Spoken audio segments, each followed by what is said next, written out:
you son of a bitch. Cause Punch Drunk loves ya.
The 8th Division World Champion. What's good? What's good? I got you. Y'all hear me now? Ladies and gentlemen, you already know this is Punch Drunk Boxing, a.k.a. Mr. Moonshine himself, a.k.a. El Adobo, a.k.a. El Sazón, a.k.a. El Borracho, a.k.a. Café Bustelo, a.k.a. El Pastor de Boxeo. Ladies and gentlemen, fight week out there in Saudi Arabia. Devin the Dream Haney right back in the ring versus Brian Norman Jr. Y'all already know Devin Haney, 2 Division World Champion, was the lightweight undisputed, moved up to face Regis Prograis at 140-pound division, and when he captured the WBC World title. Now moving once again to the 147-pound division, the welterweight division, versus the man that's arguably regarded the best welterweight at the time. Can't say Mario Barrios because a lot of people felt that he lost to Manny Pacquiao, the 8th Division World Champion, 5-time lineal, 12-time world champion, the ambassador, the senator, the humanitarian, the greatest karaoke singer of them all, the GOAT, Manny Pacquiao. So a lot of people ain't choosing Mario Barrios as the best welterweight.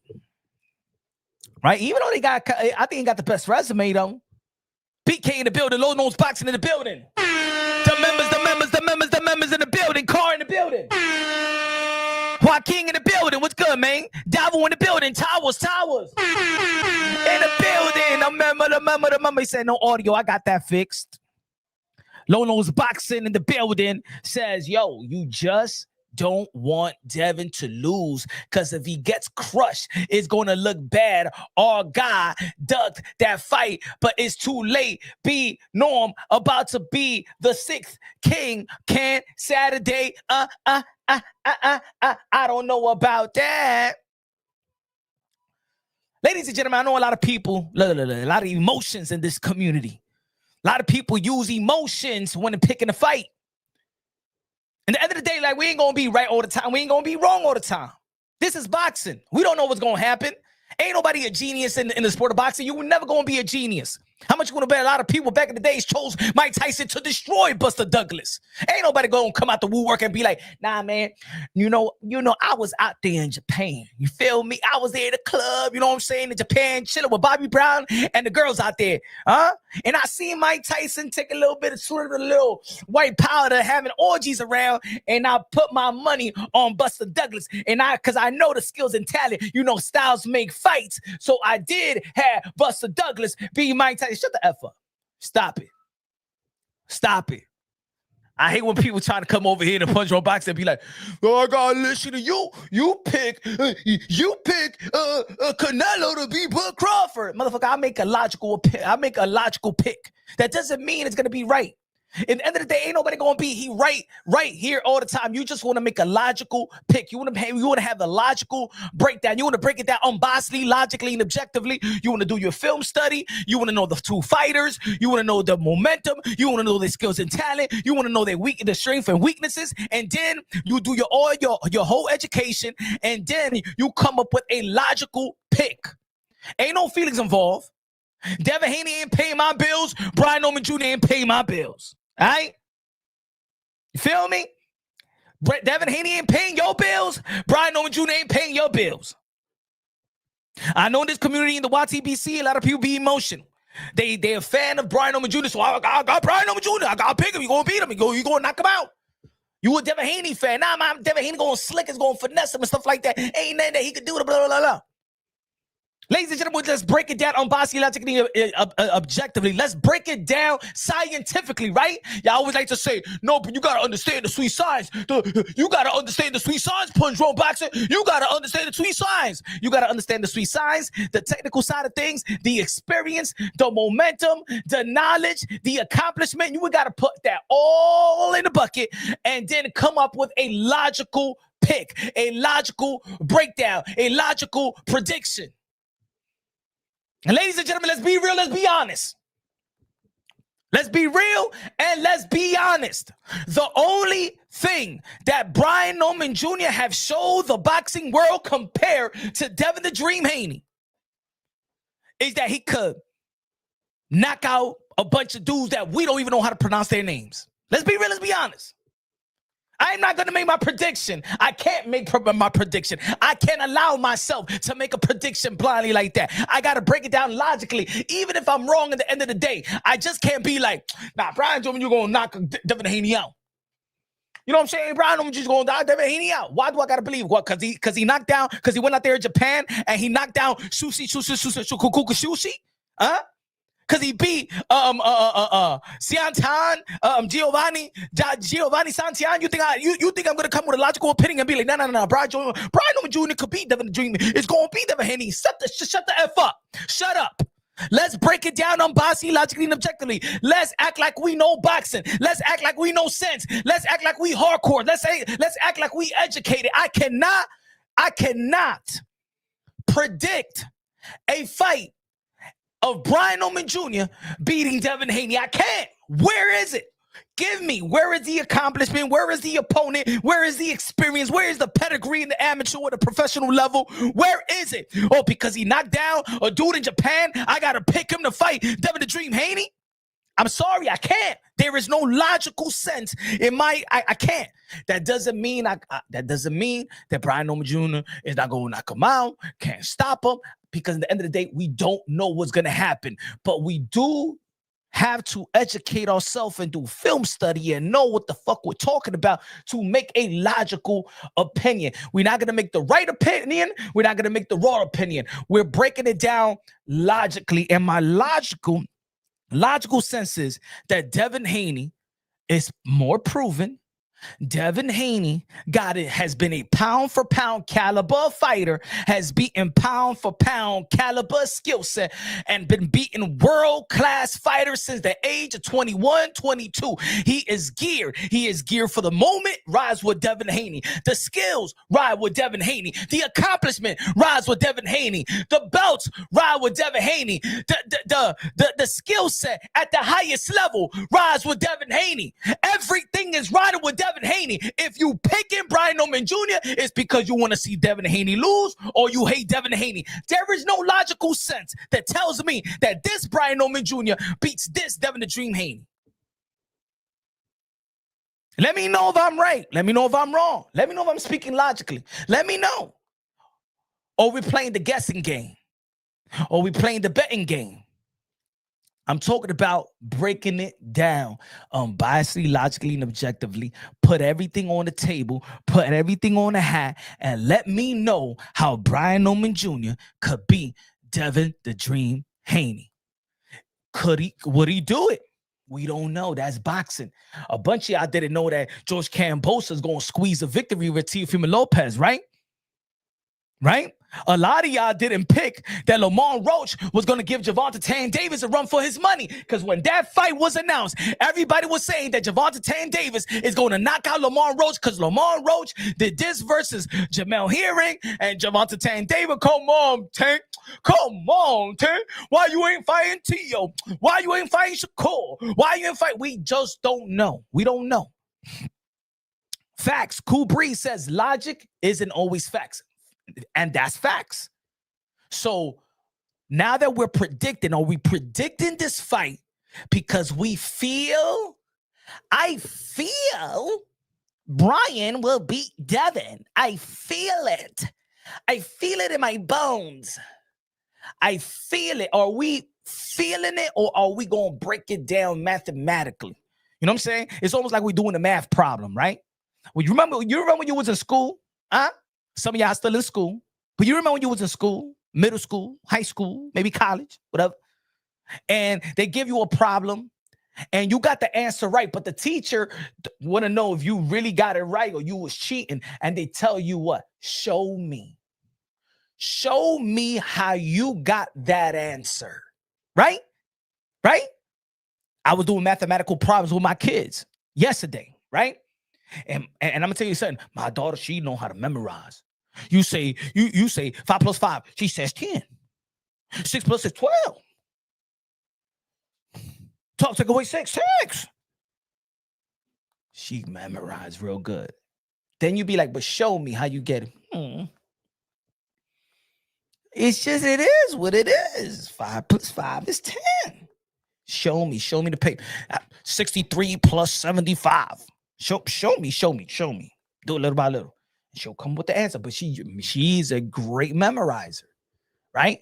So when we make it the prediction, let's be real, let's be honest. Show me, help me, Punch Wrong Boxing, because I always say that I love to educate, but I love to be educated. I don't got no ego in my bone. I'm too old for that. I had enough experience in my life. I ain't an old guy, but you know what I'm saying? I've been through it all. I've been through it all. I don't even have an ego because I'm willing to learn from y'all.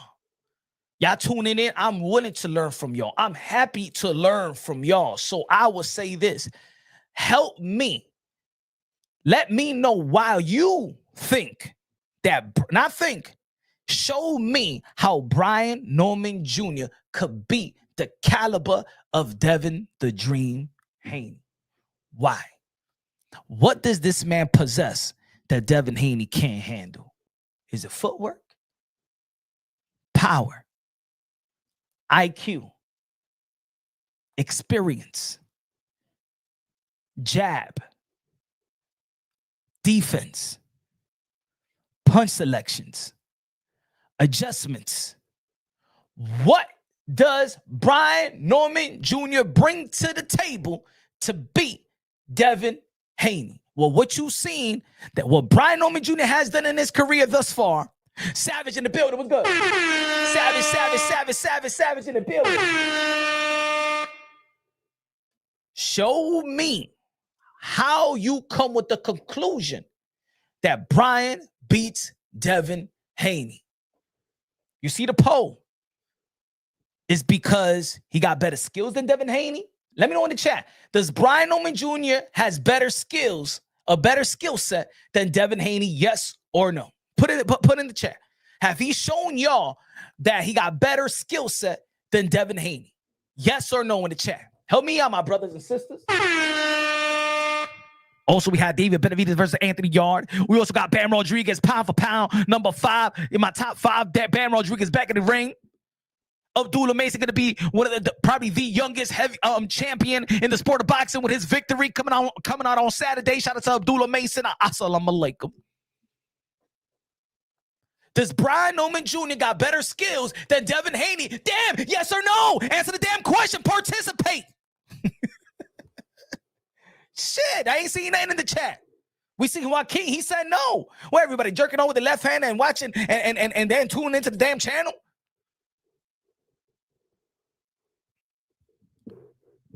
All right, people don't want to participate. Let me just keep on talking.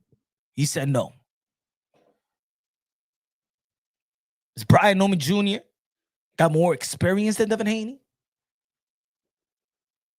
Huh?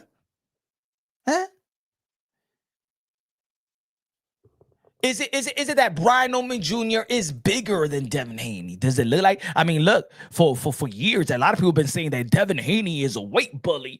Devin Haney is a weight bully. So I can't tell me now that he's a 147-pound division that now all of a sudden he's smaller than Brian Norman Jr. He don't look smaller than Brian Norman Jr. Is he bigger? Is that Brian O. Jr. is bigger than Devin the Dream Haney? I mean, come on. Yeah, the criticism got to make sense. We all been saying that Devin Haney should be moving up. We all been saying that Devin Haney is way bully. We all acknowledge that the California State Athletic Commission, exposed Devin Haney that he be rehydrating 25 pounds. So he's big. This is his pure weight. Brother, I've never picked against Haney, but Norman is the truth. Okay, all right. Let's break it down on bossy, logically, and objectively. He said, brother, I never picked Devin the Dream Haney, my brother. Punch, my brother. A pastor the book said, I never picked against Devin Haney. Is it because maybe that Brian Oman Sr.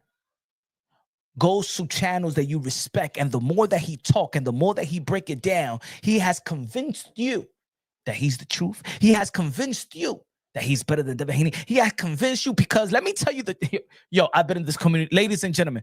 I've been in this community long enough. I ain't never met two fans of Brian Oman Jr. I ain't never met a community of Brian Oman Jr. fans. Never in my life, in the YTBC, on Twitter, on IG. Ladies and gentlemen, even when we was talking about Bud Crawford, Earl Spence, and the names that was coming up, the names that we was talking about that was coming up to potentially give them a run for their money was Virgil Ortiz and Boots Ennis. Even that's the only two dudes coming up that we was talking about in the welterweight division. Ain't nobody ever talk about Brian Oman Jr. I don't want to hear it. I don't want to hear that now he's the truth because he went out there to Japan and be saka chuki sushi. I don't want to hear it. Don't lie to me. I ain't gonna lie to y'all. Don't lie to me. Don't come over here with the BS that, oh my God, I've been a Brian Oman Jr. fan since the beginning. I'm telling you, you really good. No. Stop the press. Stop the goddamn press. Stop it. Not even Turkey Al Sheikh mentioned Brian Oman Jr. in his possible tournament when he wanted Teofimo Lopez to face Boots Ennis. He wanted the rematch between Devin the Dream Haney, Devin Haney and Ryan Garcia. No. Even when remember when he was a Keyshawn Davis and Teofimo Lopez was I think he was on the phone or something like that and be like, I got Keyshawn Davis right here. You find there was never this push on Brian Oman Jr. Let's be real. Let's be honest. We ain't never heard no Brian Oman Jr. versus Earl Spence. Brian Oman Jr. versus Terrence Bud Crawford. Hey yo, Earl Spence better not duck Brian Oman Jr. Hey yo, Bud Crawford better not duck Brian Oman Jr. Stop it. He said, 7 said, we ain't hear much about Brian Oman Jr., but let me tell you like this. When Brian Oman Jr. was 23 years old, Teofimo Lopez just beat Vasily Lomachenko. Just unified the titles. When Devin Haney was 23 years old, he was becoming an undisputed world champion. Bam Rodriguez is a 2-division world champion by the age of 23, being Riverside Quadras and stuff like that. By the age of 23, we already know who is who. By the age of 23, 22, 21, we know who is who. We ain't never put Brian Oman Jr. in the 4 Kings. We ain't never put him as, Brian Oman Jr. ain't even close to the pound for pound list yet. Just be real with me. I'll be real with you. It's simple. I'm not getting on nobody. I just want to understand, what is this new found oh my God, Brian Oman Jr. could beat Devin Haney. Why? What did he do? What did he do? Please convince me. I don't want to hear feelings. Tell me skills for skills. Tell me technique. Tell me how he's going to adjust to Devin Haney. Tell me how he's going to take away. Is Brian Oman Jr. highly capable of taking Devin Haney's #1 arsenal like Vasily Lomachenko did in their fight with Devin Haney and took away his jab? Does Brian Oman Jr. got better footwork than Devin Haney? Does Brian Oman Jr. got better defense than Devin Haney? Does Brian Norman Jr. got a bit of accomplishment than Devin Haney? Does Brian Norman Jr. got a bit of a resume than Devin Haney that's going to prepare him camp after camp, fight after fight for a guy like Devin the Dream Haney? Damn it, what the fuck does Brian Norman Jr. bring to the table to be Devin Haney? I want to know. Damn it, I'm getting like a little agitated right now because I'm trying to find. I'm doing film study and I'm like, okay, he did this to this guy, but what the fuck is this guy? All right, he's not going to do that to Devin. Like even there's fighters that's not even champions, and we still could be like, hey, yo, man, he got one of the fastest hands. Like we always knew that Ryan Garcia had a lethal left hook, right? We always, damn, yo, Ryan Garcia got one of the fastest hands in the sport of boxing. Damn, he got a lethal left hook. He just saying he got no champion. He got no belts.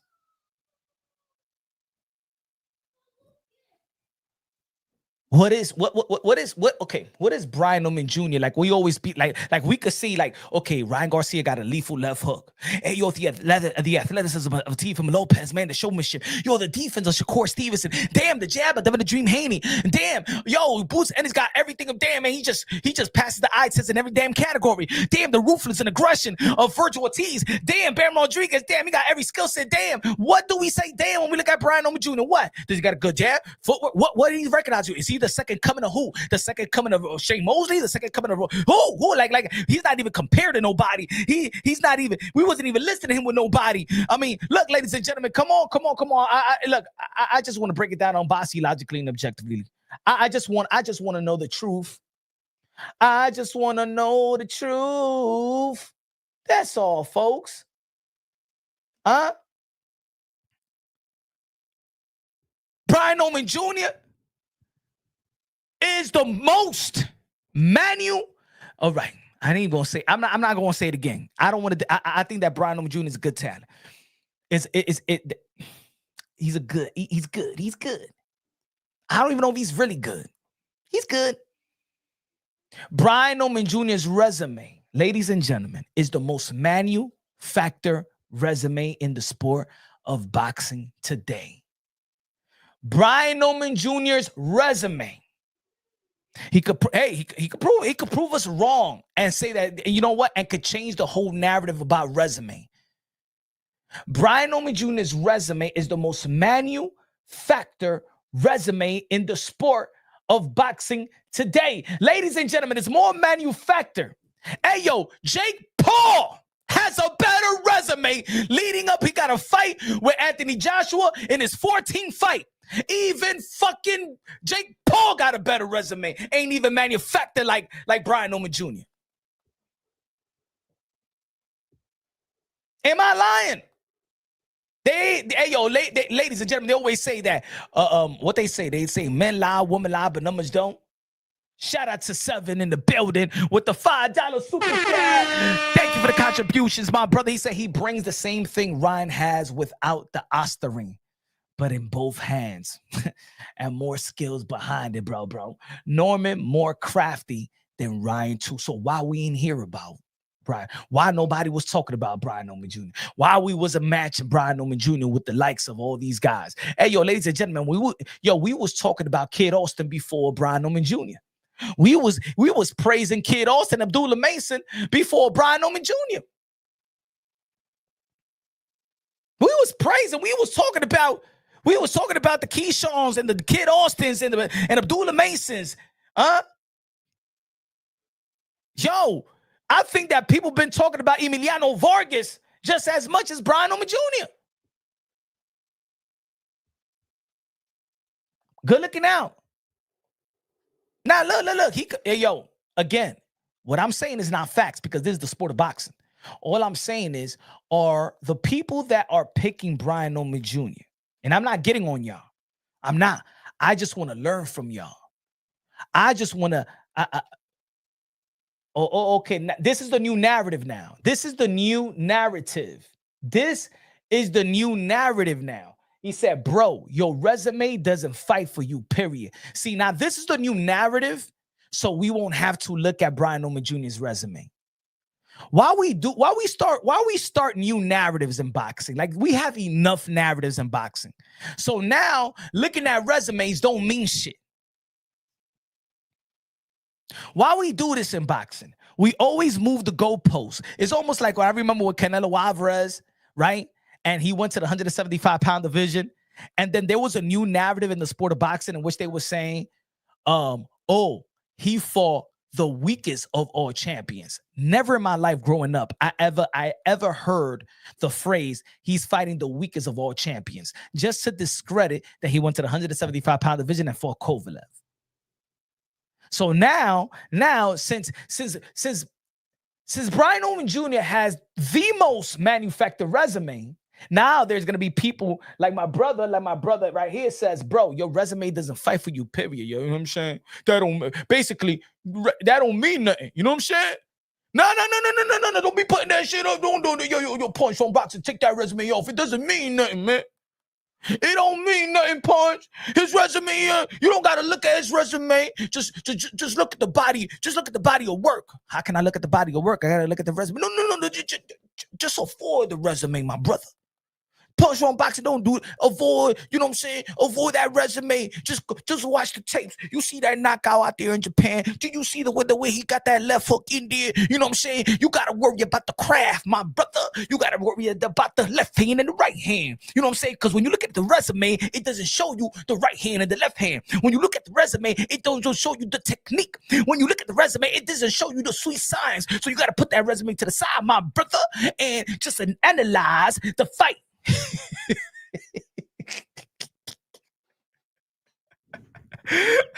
Motherfucker try to hustle me right now. Nah, my brother. No. Punch. Relax, my brother. You gotta push that resume to the side. See, because that resume ain't going in the ring. You know what I'm saying? The resume doesn't get cut. The resume doesn't sweat. The resume doesn't make the adjustments in the ring. The resume, you know what I'm saying, is not going to be nervous in there. The resume can't fight for you, my brother. So you got to push that resume to the side because the other guy's resume don't matter either. You know, when the bell rings, you know what I'm saying, it's just mano y mano. It ain't no resume versus resume. It's man versus man. It's punch versus punch. It's IQ versus IQ. That resume got to be on the side. Don't put that on the screen. You know what I'm saying? Because that don't matter. Motherfucker try to hustle me.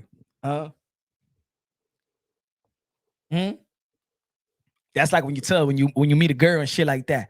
How you doing? Stuff like that. Are you single? Yeah. You have kids? Yeah, I got 8 kids. 7 baby mamas. But baby, it doesn't matter about my track record. Don't pay attention to the kids and don't pay attention to the baby mamas. You know what I'm saying? Because the love that I could give you, you ain't gonna find nothing else. My kids ain't gonna get in the way. And the baby mamas, I got them on check. I'm paying for child support and stuff like that. But you don't got to worry about that. You don't got to go to court with me. You don't got to worry about that. I handle that. I'm not bringing that energy into our relationship, baby. Because when we in the bed, you ain't gonna have to think about the baby mama and my child support issues and stuff like that. You know, baby. All you gotta worry about is me and look at my eyes. You don't gotta worry about the kids. All them kids that ain't your. I ain't trying to make you a stepmama. All right. So just look at me right here. All right. All you gotta worry about is what we got right here, right now.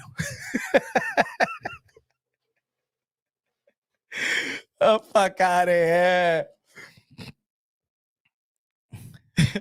Fuck out of here. Nah, all of a sudden.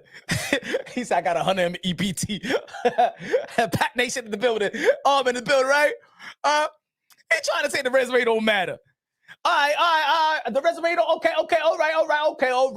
My brother. He said, yo, what I'm saying is, Brian Norman beats Devin Haney. Will his resume be the reason he won, or what he did in the fight to be the reason pick? I'm saying this is what I'm saying. That when we breaking it down and we making our prediction, let's break it down logically. Let's break it down what this guy have done and beaten and what he have shown and the skill set that he's bringing to the table, adding the skill set as well, but everything to make a prediction. Now, a prediction doesn't mean that we're going to be right or wrong, because in the sport of boxing, anything can happen. So it's not about, let's say, okay, you have a prediction. Let's say you got Brian Norman Jr. and I got Devin the Dream Haney. But I'm gonna break why I think why Devin Haney is going to beat Brian Newman Jr. I'm going to scientifically break it down in terms of skill set, in terms of accomplishment, in terms of adjustments that I've seen Devin Haney. I have not seen Brian Newman Jr. So I can't predict something, or I can't give something to Brian Newman Jr. that he has not shown. It's not his fault. And it's not my fault, but I could only go what we've seen and what we know of each fighter. That's all I'm saying. Are we making predictions based on the sweet signs, based on what they have done, based off what they do have, based on what they've shown? Or we are saying, man, I just feel you. I'm yo, Brian Newman Jr. I'm saying if he catch Devin Haney with the left hook, like Ryan Garcia, shit, he gonna knock him out. That's not boxing, bro. You know that's not boxing, because we could say the same thing. Because I was wrong about Bud and Canelo. So I know I've been humbled. I've picked right. I've said that Bud Crawford was going to beat the crap out of Earl Spence, and I was right. And I said that Canelo Alvarez was going to beat Bud Crawford, and I said I dare Bud Crawford stand toe to toe with Canelo Alvarez. I dare him. Yo, Canelo Alvarez got a better chin than Bud Crawford. But guess what? Bud Crawford showed in that fight that he got a better chin than Canelo Alvarez. I would have bet, if I don't even bet on boxing, but I would never even think about that. Shit never crossed my mind that by the end of the fight, I will be saying Bud Crawford got a better chin than Canelo Alvarez. So I understand. All I'm saying, our prediction before the fight could only be what we know of each fighter, what they shown, what they have in their toolbox, what they brought out out their toolbox versus who they brought those tools to. You know what I'm saying? Or out for. That's all I'm saying. But to say that, oh, we shouldn't worry about the resume, that's like when you with a chick and she blaze everybody in the block and she tell you, don't worry about it, boo. All right, I fuck like 17 niggas from the block. But you different. You ain't gonna care, right? You ain't gonna care. You ain't gonna care that she suck your you ain't gonna care that she was sucking off your boy. They ran the train on her, and she was sucking off your cousin too. No. You don't care, because you don't have to care about what she did in the past. That's her resume. Right? That's her resume. Right? So you're going to be like, nah, baby, I don't. You know what I'm saying? You ain't going to bring all that sloppy joes, you know what I'm saying, into our relationship. That was the past. All right, baby? You know what I'm saying? You don't even got to go to I ain't even going to tell you to go to the hospital, baby. You know what I'm saying? I think that you clean. You know what I'm saying? Yeah, I don't know you don't got no STDs. Even I know this motherfucker I know from the block and shit like that. He got all the STDs in the world. He been giving it to all the girls. But you don't got to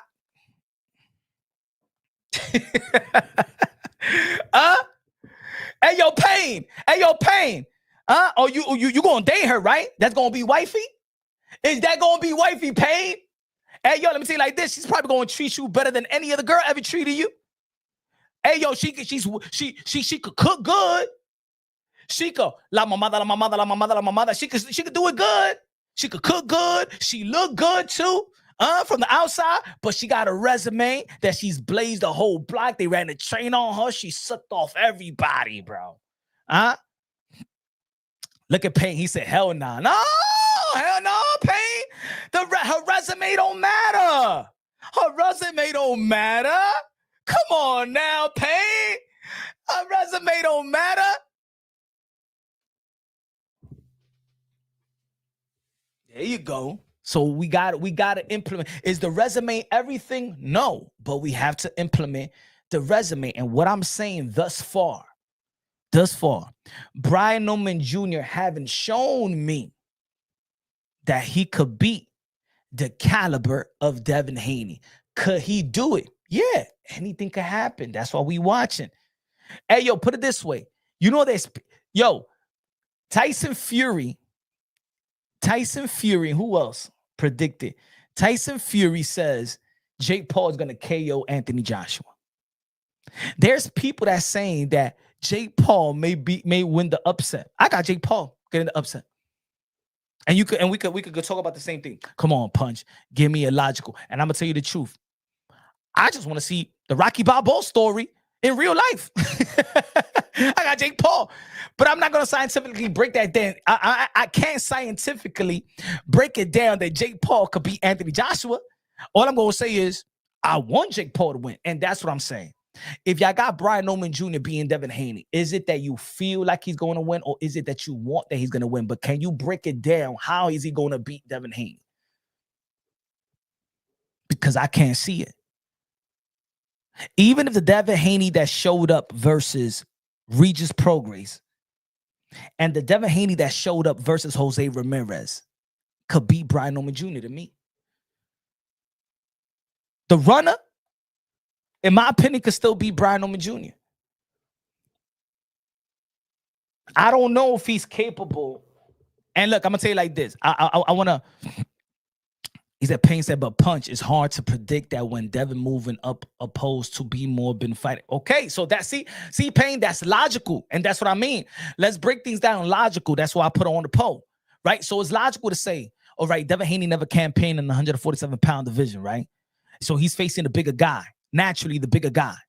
But with that, for how many years the boxing world been saying that Devin Haney is a weight bully, that he should move up, that he's bigger than all his opponents. So then that's what I'm talking about. We remember all the years of the criticism of Devin Haney. So now he's at 147. Now Brian Norman Jr. is bigger, but hold up. What was all that talk about in the 140-pound division? What was all that talk leading up to after the Regis Prograis fight, when we found out that the California State Athletic Commission exposed Devin Haney for rehydrating 25 pounds. We seen in the 135-pound division when Mauricio Sudamon, the WBC president, was going back and forth with Bill Haney on Barbershop's Conversation. He said that your son rehydrated 24 pounds, and we had an agreement that he was in discussion of moving up in weight because it was hard for him to make the 135-pound division, and that was way before that he even beat that. That was way before he fought Kambosos to gain those titles, right? So for years, a lot of people have been saying that Devin Haney is bigger, he's a weight bully and stuff like that. Now he's at 147. Nah, man, I think that Devin Haney going to struggle because you're going to be fighting the bigger man. So what? I mean, isn't that what we thought that Devin Haney should be anyway in a 147-pound division?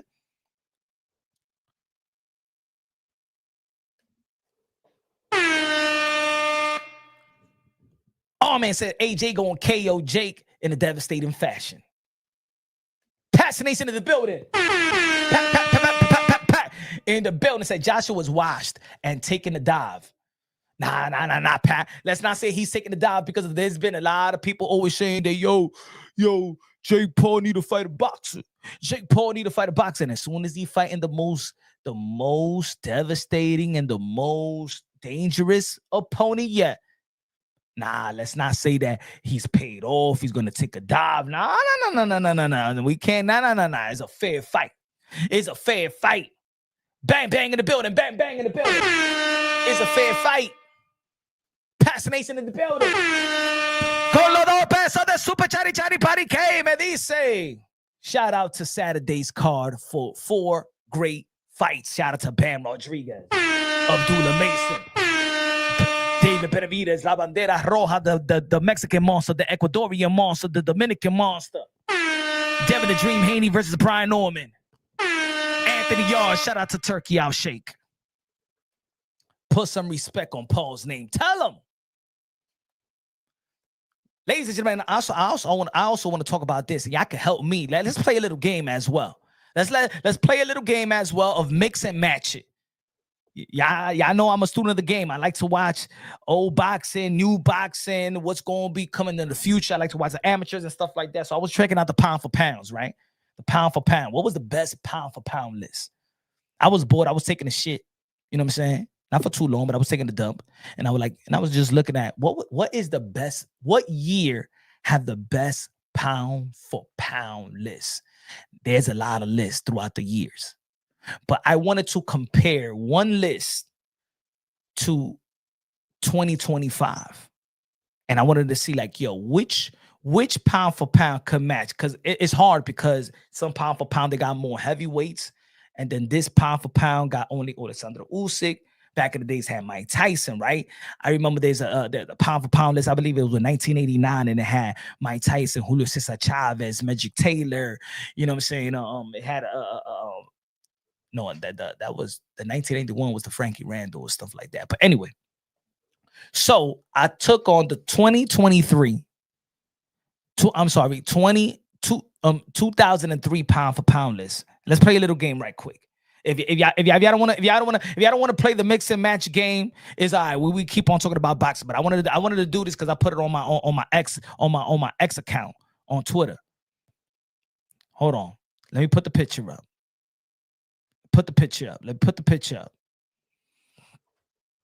All right, ladies and gentlemen, the 03 pound for pound list versus the 2025. A lot of people always talking about that. Damn, I wish that today's was like yesterday. Today boxing is not like yesterday. So let's. I know we can't match it, but I think that we can match at least five fights out of this, right? Roy Jones Jr. Now, this is what I put on my Twitter account. Go follow me on Twitter if y'all got Twitter, right? So this is what I had, and let me know if y'all think that this is a good. I was trying to find one of the best pound for pound lists, right? All right, I got Roy Jones Jr. versus Alexander Usyk at heavyweight, right? That Roy Jones Jr. that went up to fight Juan Ruiz and Alexander Usyk at the heavyweight division. Bernard Hopkins at middleweight or super middleweight versus, and I think when he was pound for pound around that time, I think it was super middleweight or it was middleweight. Yeah, middleweight or super middleweight. But anyway, let's do Bernard Hopkins versus Bud Crawford. Bernard Hopkins versus Bud Crawford. And let's just even in their prime. I know sometimes people in their prime gonna be like, yeah, but in their prime they was on this pound, they was on this division and stuff like that. But you know what I'm saying? Like I said, it's just a game. It's just a game, right? Let me see if a lot of people is engaging in that. All right, okay. I got James Toney versus Dimitri Bivol. Wow. James Toney versus Dimitri Bivol. So we got Roy Jones versus Alexander Usyk. Bernard Hopkins versus Bud Crawford. James Toney versus Dimitri Bivol. Oscar De La Hoya versus Canelo Alvarez. Antonio Tarver versus Benavidez, or we could put Antonio Tarver versus Beterbiev. Floyd Mayweather versus Shakur. So and look, we have. Look, if we want to say Manny Pacquiao and put him in the prime when he was at 126 or whatever, and have and let's see an Inoue moving up to 126, and let's say a Manny Pacquiao versus Inoue. But after that is going to be too hard, right? I even had a David Benavidez versus Tarver, Mayweather versus Shakur, or it could be also Shane Mosley versus, well, at the time he was 154 pound division in this pound for pound list. But even if we say, oh guys, Shane Mosley at 135 versus a Shakur Stevenson. But let's go with the 5. Let's go with the 6, right? Let's go for Roy Jones Jr. versus Alexander Usyk, Bernard Hopkins versus Bud Crawford, James Toney versus Dimitri Bivol, Oscar De La Hoya versus Canelo Alvarez, Antonio Tarver versus Benavidez, Floyd Mayweather versus Shakur. So let's start off. Let's start off with the first. Who wins? Roy Jones Jr. versus Alexander Usyk in the chat. Randy con la bandera de República Dominicana. What's good, Randy? One of the members. Who y'all got? Roy Jones Jr. versus Alexander Usyk. Usyk at heavyweight. Yeah, the fight is going to be at heavyweight. Remember, Roy Jones Jr. became a 4-division world champion when he got the heavyweight, when he beat John Ruiz. Usyk. They got Usyk beating Roy Jones Jr. in their prime. Okay. Randy said Roy. Armin said Usyk. Chavez versus Tito Trinidad. That's not on the pound for pound list, my brother. But Tito Trinidad was on a pound for pound list back in the 1992, 3-1. This is the 03. This is the 03, 04.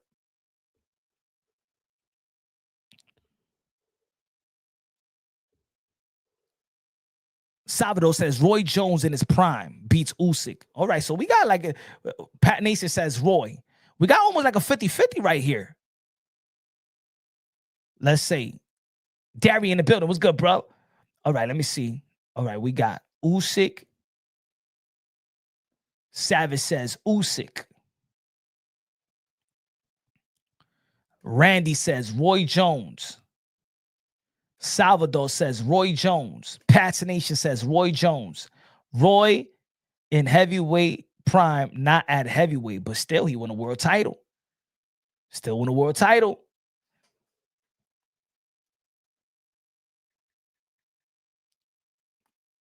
So it's kind of a 50-50. All right, Stephen says Usyk. So Usyk, I mean, it's like a 50-50. Maybe Usyk, people choose a little bit Usyk, but it sounds like it look like a 50-50. This is good. It's a 50-50 fight. He said Davo prime. No, man, we do. Hey yo, Davo, why are you going against what we got in the screen right now? Come on now. Let's stay on topic. Pound for pound 03, 04 versus pound for pound 2025. See, you know what the difference in boxing? Look at the pound for pound in 03 and look at the pound for pound in 25. What's the difference really? And why boxing is where it's at today, and look at what boxing was yesterday. Roy Jones Jr. was a star. People knew him in and out the ring. Bernard Hopkins was a star. Not quite like a Roy, not quite like a Shane, but people know Bernard Hopkins. Shane Mosley was a star. Oscar De La Hoya, mega star. Floyd Mayweather, mega star. Manny Pacquiao, mega star. Kazasu had a country behind him. Ever Morales got Mexico behind him. James Toney, he was not a. James Toney was like like a buck. What is? He was not a star, but all right, hardcore. Antonio Tarver, hardcore. But this is the reason why boxing yesterday was known more, because if the best of the best people, they were megastars. People knew these guys all over the world. Terrence Bud Crawford is just starting to get to be known like that. Like Alexander Usyk, Alexander Usyk could go in Times Square and he could walk around and people won't know who Alexander Usyk is. I've seen Alexander Usyk in 23rd Street and nobody knew who he was. I seen him walk in 23rd Street, walking up the block with his manager, and nobody knew who Usyk was. You could put him in Chinatown, nobody know who he is. Dimitri Bivol, you could put him in Times Square, nobody know who he will be. October Turbiev, the same. Bam Rodriguez, you think that he's you would confuse him for an Uber driver, or not an Uber driver, Chipotle delivery bicycle guy. Shakur Stevenson, I think he's known, but not like that. Nakatani, not known at all. David Benavidez, people are getting to know him. Canelo Alvarez, everybody knows him. That's the difference between now and then. There is no real megastar. There's no real star. You put them in their own country, they megastars. But that's what I'm saying. You don't got to put Roy Jones Jr. Roy Jones Jr. got a citizenship of Russia, bruh. What's up, Rafto Paxinari, the voice of the UK, London? Roy Jones Jr. got his citizen card in Russia. Putin personally gave him. Bernard Hopkins. Bernard Hopkins not a mega star. He's a star, but not a mega. Shane Mosley, a lot of people know Shane Mosley. Back then, a lot of people knew Shane Mosley. He just was a bigger star than Oscar De La Hoya, but he was a star. Oscar De La Hoya, mega. Floyd Mayweather, mega. Manny Pacquiao, mega. You have four mega stars, bro. Oscar De La Hoya, Floyd Mayweather, Manny Pacquiao, and Roy Jones Jr. Like they could go anywhere, and people knew Roy Jones Jr. Roy Jones Jr. He had a Michael Jordan shoe contract. Y'all remember Michael? Roy Jones Jr. was the first athlete to sign with Michael Jordan when Michael Jordan got his brand. Roy Jones Jr. had his first boxing shoe deal, bro. I remember I had it in the 6th grade. I bought it in the 6th grade. I was rocking boxing shoes as my first day of shoes. You know what I'm saying? I was rocking the Roy Jones Jr. Jordan boxing shoes.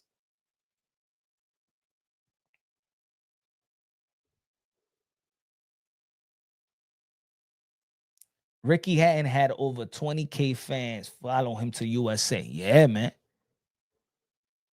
It's different, bro. It's just different. It was just a different atmosphere. It was a different culture. It was a fan. People love you know what it is? The difference between and we're gonna continue doing this. I think I'm gonna do this. I'm gonna find the best pound for pound of 1 year and put the best pound for pound in this year, and we're going to have like little tournaments and shit like that. But I put the 2025 pound for pound versus the 2003, the 03 pound for pound, because you can match them more than other pound for pound lists, right? And I think with this one is good. Like I think a Roy Jones Jr. Alexander Usyk could be a 50-50. I think a Bernard Hopkins versus Bud Crawford at midway or super middleweight. Bud Crawford versus Bernard Hopkins at super middleweight or middleweight. That's good. That's a goodie right there, bro. That's a goodie right there. Oscar De La Hoya versus Canelo Alvarez at 160 or 154. Whatever. Floyd Mayweather versus Shakur Stevenson. Even want to say, how about Shane Mosley? I know it's not the year, but because Shane Mosley at 03 was a junior middleweight, right? Only if like a Earl Spence was there, or no, not Earl Spence, but like say like Boots at 154 versus Shane Mosley at 154. I got Shane Mosley on that. Sorry about that. I got Shane Mosley on that. Kazazu at 140 pound. We don't got 140 pound. We got Shakur Stevenson moving to the 140 pounds. I believe that Teofimo Lopez should be on this list, on the 2025. To be honest, I don't think that David Benavidez should be on the 2025 list. I don't think so. You know what I'm saying? Yeah, I mean, I don't think he should be there yet. I don't think he should be there. If you take out David Benavidez and put or maybe Canelo Alvarez shouldn't even be there on this pound for pound list. I don't know, but let's take. But David's not accomplished like the other guys on the list.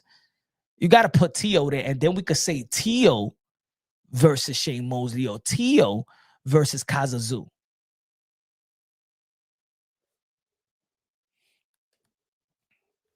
And I like David Benavidez. I just don't think that he should be on the list. Not yet. You gotta be Bivol, be Beterbiev. He got a good stretch of his last 4 fights are good. But I think that I think that was a snub the way they did Teofimo Lopez on the 2025 list.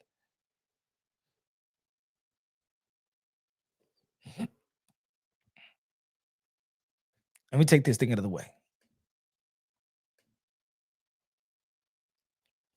So let's go back to the Devin Haney situation.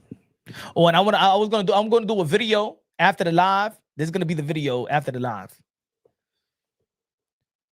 David Benavidez took Canelo Alvarez's cojones.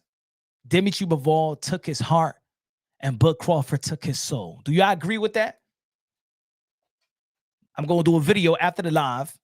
Do y'all agree with that? Do you agree with this statement? This is my statement.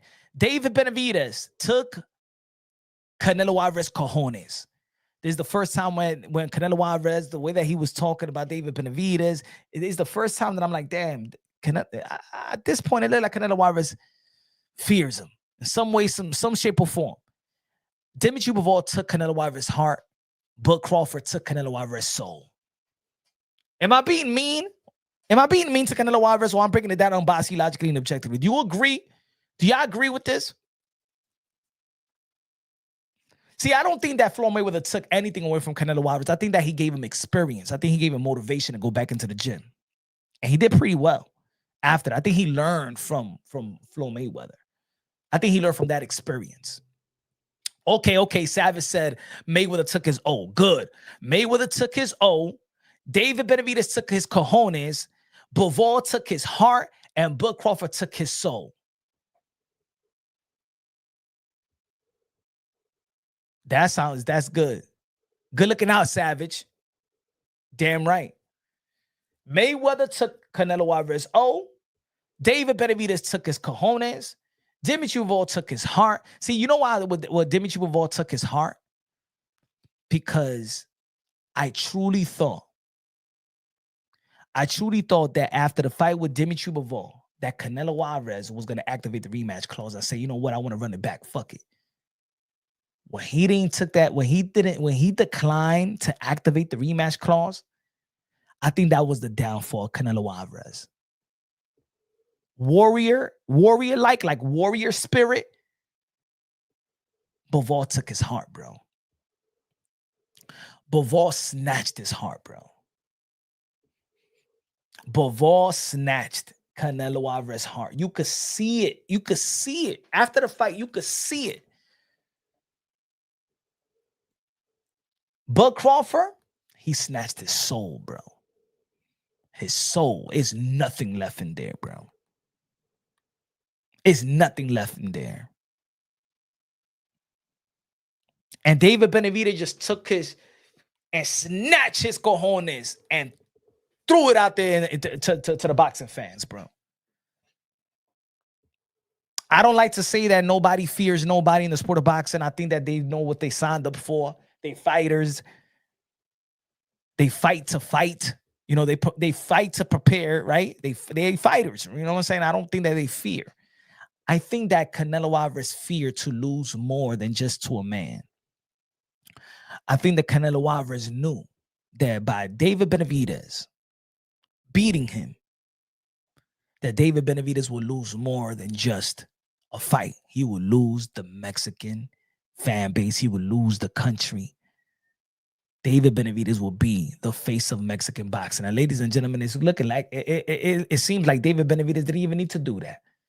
Because it looked like David Benavidez, Virgil Ortiz, or maybe Bam Rodriguez. I must say that David Benavidez and Virgil Ortiz right now is the face of Mexican boxing. I would like to put Bam Rodriguez. The only reason why I'm not putting Bam Rodriguez, and even though that he's right now the better fighter of both, is that Bam Rodriguez, there is no anticipation of a big mega fight that's going to make him the face of Mexican boxing unless within 1 year and a half after this fight this Saturday, he jumps up weight class. You know, come on. We've seen Bam Rodriguez when he's not scheduled to fight.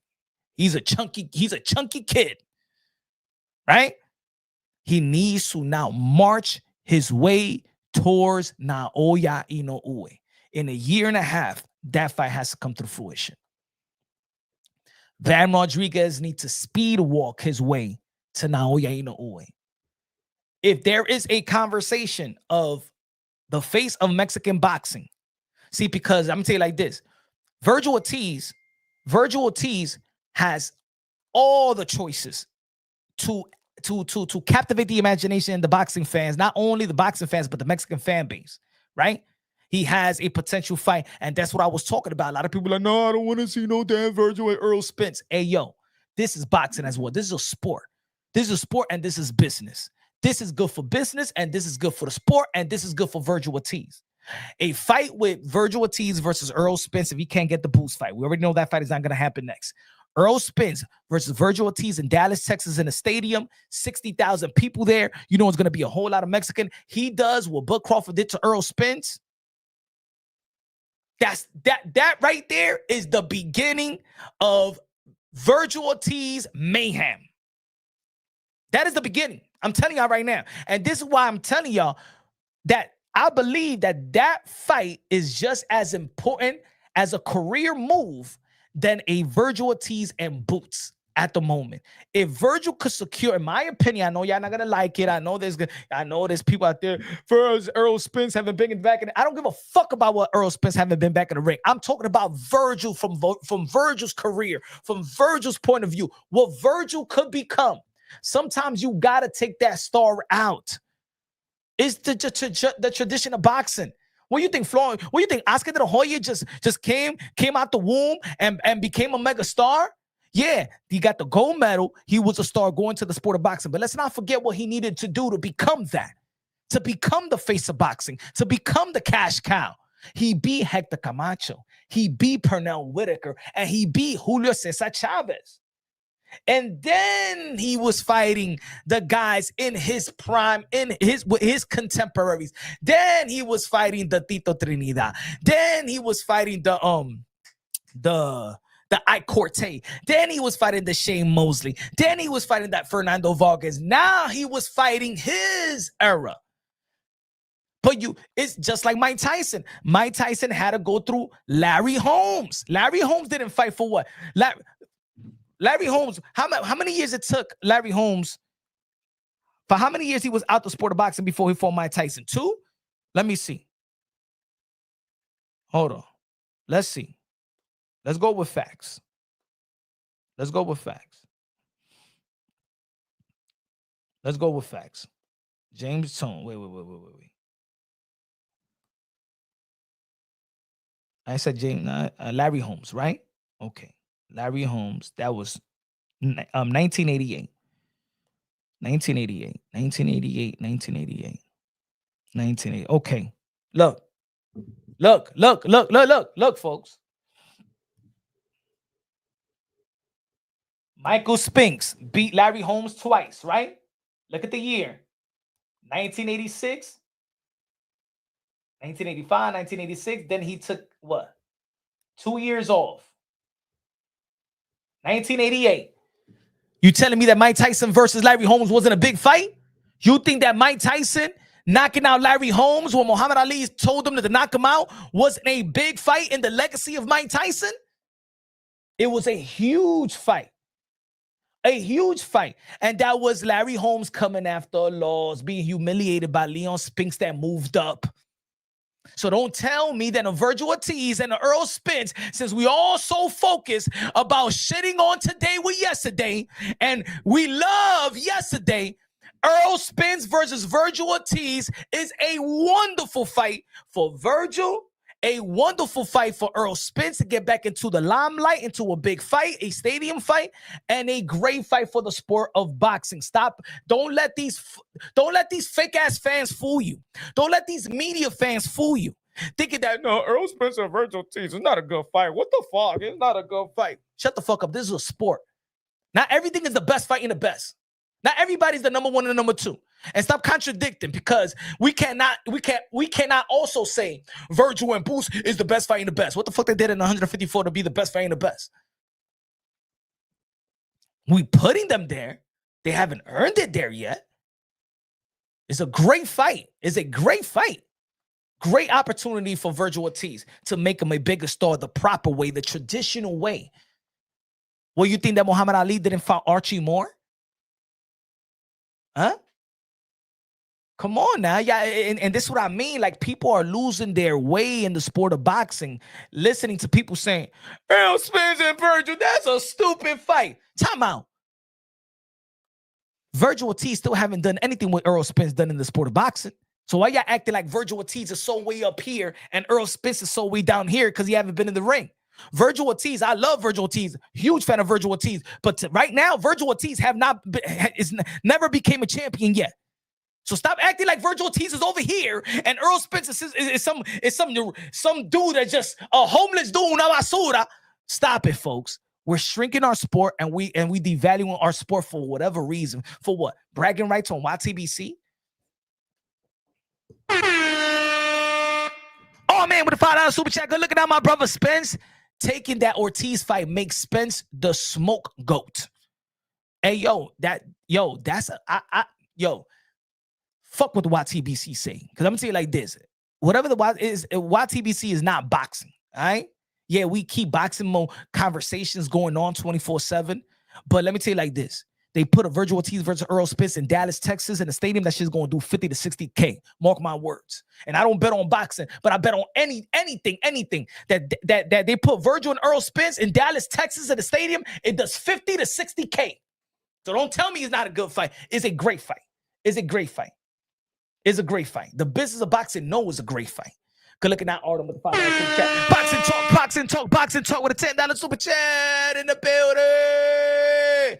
Me dice, I cut on the live and all I see is a choosing violence.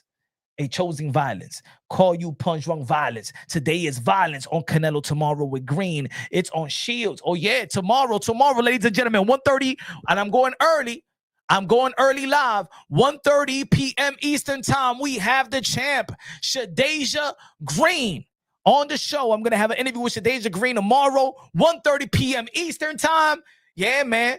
Shadeja Green wanna beat the crap out of Clarissa Shields. She won next. Shadeja Green at Madison Square Garden in the last fight beat Savannah Marshall. Savannah Marshall, the only girl that beat Clarissa Shields, her best victory, and Shadeja Green outperformed Clarissa Shields maybe in that victory as well. I'm not going to say, but it is what it is. I know that Shadeja Green lost to Crew DeJourn and Clarissa Shields beat Crew DeJourn, but that was a long time ago, and we ain't going to have the triangle theory. In the end of the day, I believe that Clarissa Shields needs this fight more than even Shadeja Green. You know why? Because we all know that Clarissa Shields got no more opponents. How great she is, she got no more opponents. She needs Shadeja Green. And if they, and I'm gonna tell you like this, if Win Records and Salida they want residuals, they want revenue out of Clarissa Shields, you better get that Shadeja Green fight. Cause y'all ain't gonna get y'all money back. Y'all ain't gonna get that money. Who's she gonna fight? Y'all gonna get that money. Y'all gonna rely on her single? Y'all gonna rely on her on the booth? They're gonna rely on her raps. Shit, all right. Put Clarissa Shields on the booth, because that's the only way that she's gonna get money. The real money is gonna come out with Papoose writing her lyrics and them creating this new artist like they created a Cardi B. But at least Cardi B, I ain't even going with the looks. Whatever. All I'm saying is, in the sport of boxing, the business handlers is not going to make money off Clarissa Shields unless she fights the names like a Shadeja Green, like a Crew DeJourn rematch, like a Savannah Marshall rematch, or she goes down and she loses 20 to 30 pounds and move down in weight. It's the only way. Go to 154. There's some good fights. I can see Natasha Jonas. I can see that. I can see a Chantel Cameron. Chantel Cameron is a big girl too. I think that she be cutting weight a lot. I think that's a good fight. How they gonna make money?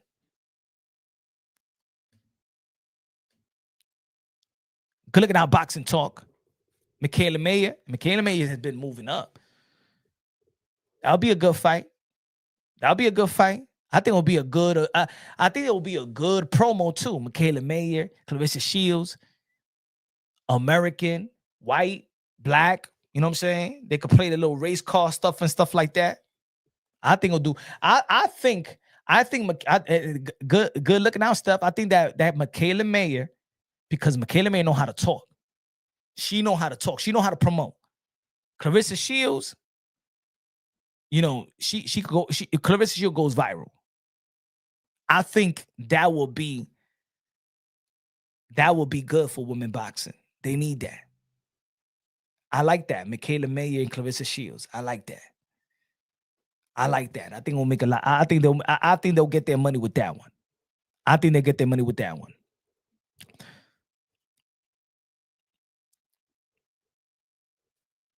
She says she's gonna fight Keith Thurman with a wig.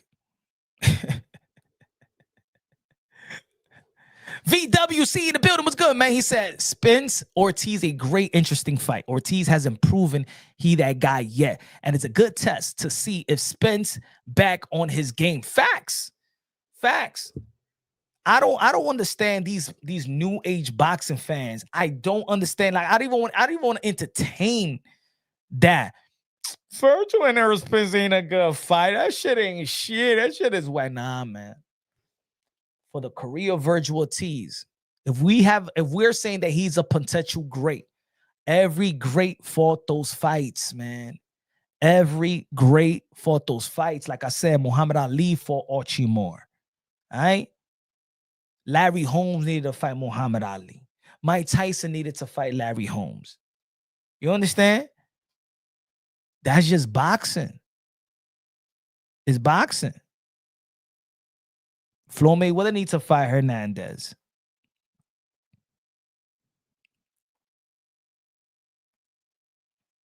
You think that when Manny Pacquiao fought Oscar De La Hoya was in the top of his game?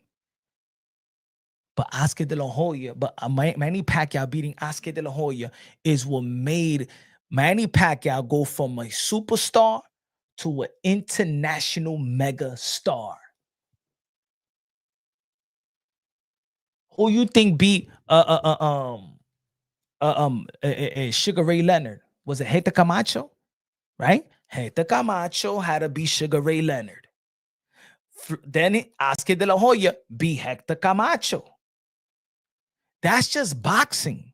Let's stop getting away from the sport of boxing and saying, oh, Virgil and Errol Spence is a bad fight. Ain't no, hell no. Boots versus Jermell Charlo? Hell no. Hell no. Shut the F up. You are not a boxing fan. You are a male figure skating fan. You are a male volleyball fan. This has been the sport of boxing since day one. Take out the old and in with the new. Take out the old and in with the new. Because if that old is still lingering around, we cannot certify that this is a new era. If Jermell Charlo says, I'm going back to 154, and Jermell Charlo never got beaten, didn't get beaten, for somebody to take his crown at 154, then Jermell Charlo could puff and say, this is my division. Ain't none of y'all dudes with the belts took it from me. All y'all dudes is belt holders. And Jermell Charlo could actually say that. If Jermell Charlo go to 154, all y'all dudes is belt holders. Y'all ain't not a real champion. Hey, yo, Fundura, who you beat to get that belt? Not me. Hey, you got a WBC interim. Who you think? Who you think? What about you, Xander Zayas? Did you beat me for it? Who you got that for that belt? I'm the mother effing king. Ain't nobody could say nothing. What they gonna say? No, you left. You decided to go to 168. You left. Now I'm back. I'm back. I'm the lineal champ. Who's the lineal champ out here at 154? Anybody? Does anybody got the Ring Magazine belt? Take out the old. Take out the old and in with the new. Because none of y'all motherfuckers ain't proved more than Jermell Charlo or Errol Spence to be huffing and puffing. And I don't know why these boxing fans. Errol Spence lost a long time ago versus Bud Crawford. He ain't lose to none of these dudes. Boots got his world title elevated. Boots got his world title versus Stanionis. He didn't get it from Errol Spence. He didn't get it from Bud Crawford. He didn't get it from Keith Thurman. He didn't get it from Ugas. He didn't get it from Porter. He didn't get it from Kell Brook. Well, no, he didn't get it from none of these guys. Who he got it from? They ain't do shit. They ain't do shit compared to Charlo and Errol Spence for y'all to be shitting on Errol Spence and Charlo if they in the stadium and say, you know what? I want you. Motherfuckers in the YTBC saying, yo, you saw Charlo talking to Boots and shit like that. Like, why would nobody want to see that fight? What the fuck you mean nobody want to see that fight? That's Boots' best fucking fight. Yeah. Shit ain't easy. No, it's not going to be easy, folks. You wish it could be easy. This ain't a 168-pound division. This is Jermell Charlo going back to his kingdom. Jermell Charlo versus Boots is a mother effing great fight. And it ain't going to be easy. All right? Don't act like Boots has been a world beater. He hasn't beaten no fucking world beater. For anybody to say that a Charlo and Boots is a bad fight, they need that. Their legacy needs that. If Virgil and Boots is not gonna be fighting, why not? Motherfuckers are still like, no, I don't want to see that fight. All right, so who you want Virgil Ortiz to fight? Okay, Fundura is gonna be fighting Keith Thurman, probably in the postponement, probably gonna be fighting in January. And Xander Zayas is gonna be fighting his fight. All right, we're not gonna get Boots and Virgil. Who you want Virgil to fight? Bakram gonna be fighting Josh Kelly. No, y'all gonna be like, no. Oh, wait. Whenever they ready to give us Boots and Virgil, then I will watch Virgil. Or you want boxing to keep on going.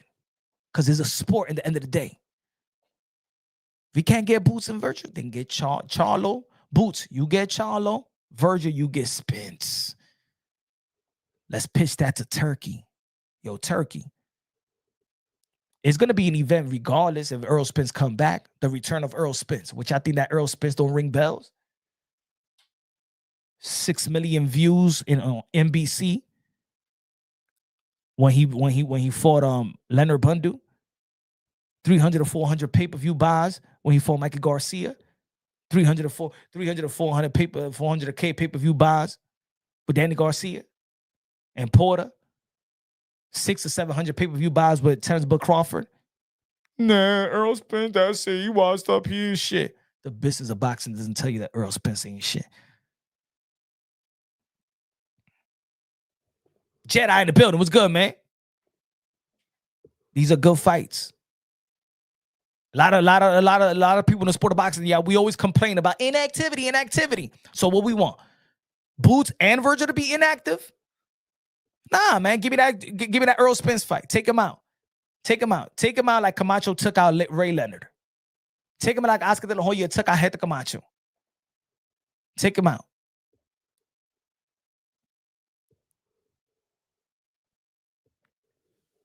That's just been boxing. Savage said facts. But in this fight, let's talk about this Devin Haney again. Devin Haney versus Brian Oman Jr. A lot of people saying all of a sudden in this community, Brian Oman Jr. is legit. Brian Oman Jr. is the truth. That Brian Oman Jr. this, Brian Oman Jr. that. I ain't never heard Brian. I never met two fans of Brian Oman Jr. in my life. I ain't never met two fans of Brian Oman Jr. in my life in this community.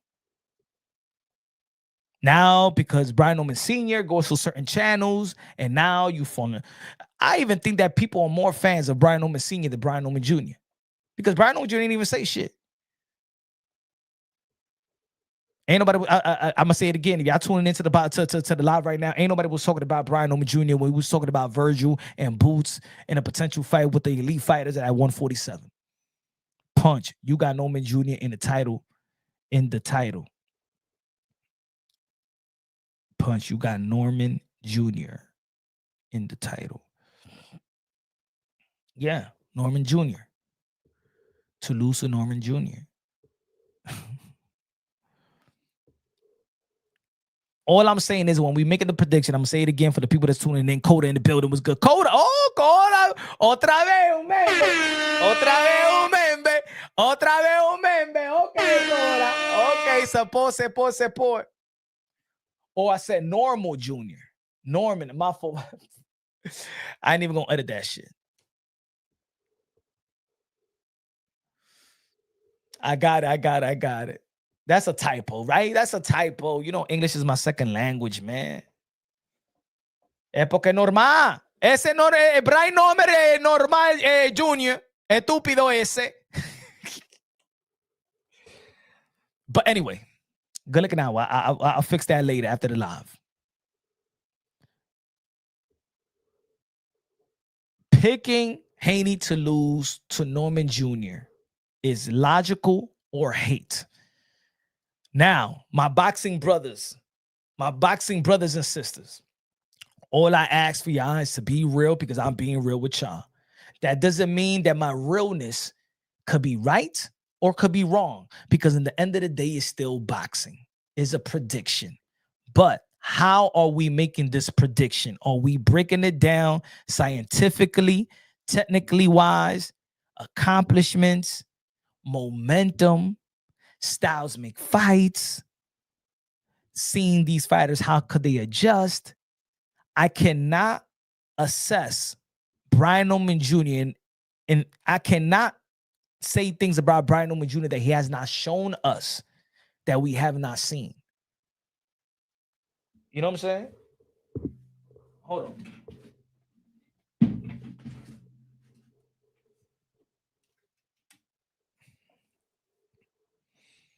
So I seen Devin Haney versus world-class fighters ever since he's Brian Norman Jr.'s age. We seen Devin Haney versus Jorge Linares. We seen Devin Haney face the Gamboas of the world. We seen Devin Haney versus Jojo Diaz. And Jojo Diaz had great momentum going into the Devin Haney fight as well. Let's not forget about that. Oh, man, these guys were smarter than Devin Haney. Yeah, but guess what? Even Devin Haney was facing Olympians. Devin Haney has made Olympians at his age. At his age, look that they're way levels below him. Let's not forget Lomachenko, Olympian. Jojo Diaz, Olympian. Jose Ramirez, Olympian. Yeah, he ran, but Jose Ramirez that's been knowing how to fight a lot of styles. These are Olympians. They're just not former champions. There are Olympians as well. Amateur and professional pedigree at the highest level. Amateur and professional pedigree at the highest level. I'm looking at, I'm going to say it again. I'm going to put it up there. I'm sorry, folks. You tell me, you guys tell me, educate me, please. Educate me. Tell me in what experience. Tell me what y'all saw in other these fights that tell you, you know what? Yeah, Brian Norman Jr. gonna kick fucking yeah. Brian Norman Jr. he gonna knock out Devin Haney. Yeah. He gonna do the same shit that Ryan Garcia did. Yeah.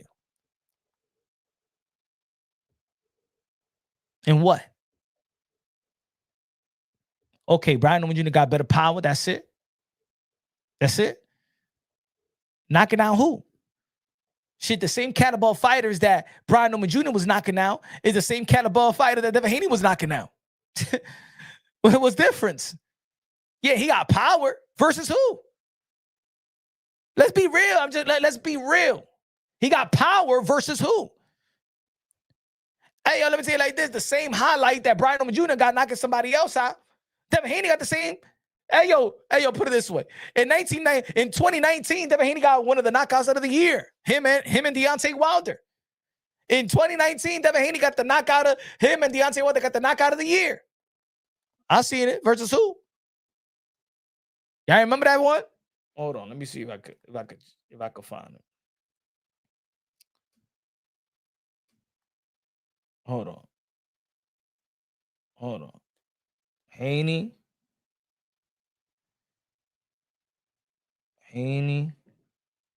knocks out. Was it Moran or Morel? Let me see. Antonio Moran. You remember when he knocked out Antonio Moran? Look. Boom. Okay. All right. When Devin Haney, what was the better knockout? Same shit, same quality of opponent. He knocked out Antonio Moran with one shot. Yeah, right hand, over right hand. Yeah, knockout of the year.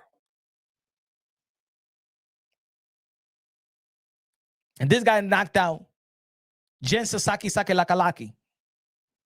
Saka Shuga Laka Shushiki. The fuck is Saka? Who's the John Sasaki? His best win to Santian was putting hands on Bimo. Hit it. Yeah, the dude was putting gin, teriyaki sauce. Gin, sushi, makushi, lalushi.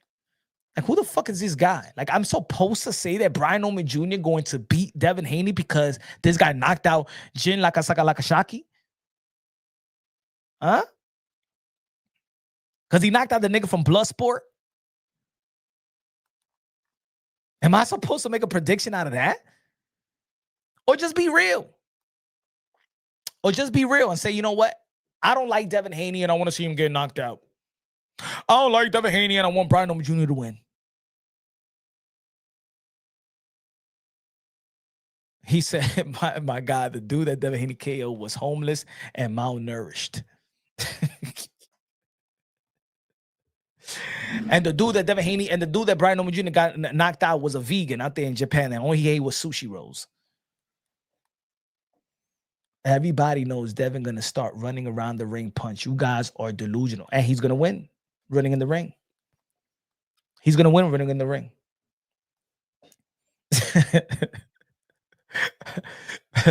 He said, everybody knows Devin going to start running.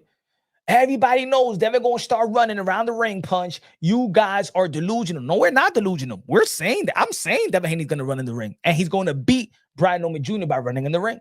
You know why? Because to us, it's running. For the judges, it's not. And that's what I was talking about the other day when I went live. Remember, Devin Haney, y'all haven't know, y'all don't know that Devin Haney already had his mindset. Devin Haney already has his mindset. Devin Haney is not going to show you he's not going to give us what we've been asking from him. He already went through traumatic, he got PTSD. Trying to take out Ryan Garcia, try to do what the fans wanted to see him do, sit on his punches, go out there and brawl out, go out there and get a knockout, go out there and be exciting, and he almost got killed to the point where the motherfucker was suing. Devin Haney came right back versus Jose Ramirez and said, I ain't never going to do what y'all asked me to do. I ain't never going to sit in front of no damn fighter. I ain't never going to go for the knockout. I ain't never going to do none of that stupid shit. My stock drop, my health drop. I got a Scoochie as a baby mama. I ain't never going to go through this shit ever again. Devin Haney ran and said, and you know what? Scorecard read 119-109. 119-109 and 118-110. I mean 118-110. So while we here bitching as a boxing community, man, Devin Haney's running, man. Devin Haney's running, man. We gotta stop this in the sport of boxing, man. Devin Haney, gotta stop that running, man. Devin Haney need to stop running. Hey, yo, Showbiz, man, bring that petition, man. Let's all sign it. Let's all sign it. I do not want to see no Tom and Jerry stop it fighting. I don't want to see none of that bullshit. Man, we had a field day. We had a field day. Weeks shaming Devin Haney, making fun of Devin Haney. And guess what Devin Haney's doing? Securing another big fight by Turkey himself. Winning the judges. Why scorecards? The judges is just like this. All right. 4 criteria in the sport of boxing. All right. Clean, effective punches. He landed there. Devin Haney there. Another land punch there. He's controlling the pace of this fight. We have 2 minutes and 30 seconds left. Yes, that's definitely all right. He's controlling, yes. Well, he's not being the aggressor, but Jose Ramirez is being is not efficient. It's not effective. It's not effective aggression. Well, no. So, amen. Jose Ramirez is missing punches. We got to credit Devin Haney the defense right here. All right. Yeah. Devin Haney dictated the pace throughout this round. He landed more shots. And the defense was better, and Jose Ramirez was not effective. Round number 1 goes to Devin Haney, right? Second round. I'm the judge. This is the way they judging. While you sitting home saying, oh my God, stop running, Devin Haney is boring. Here Antonio Tarver and hearing everybody, well, the 25 people out there in Times Square that saw the fight, whatever. But these are how the judges are scoring the bout when Devin Haney is. All right, round 2. Good jab, Devin. Effective right hand.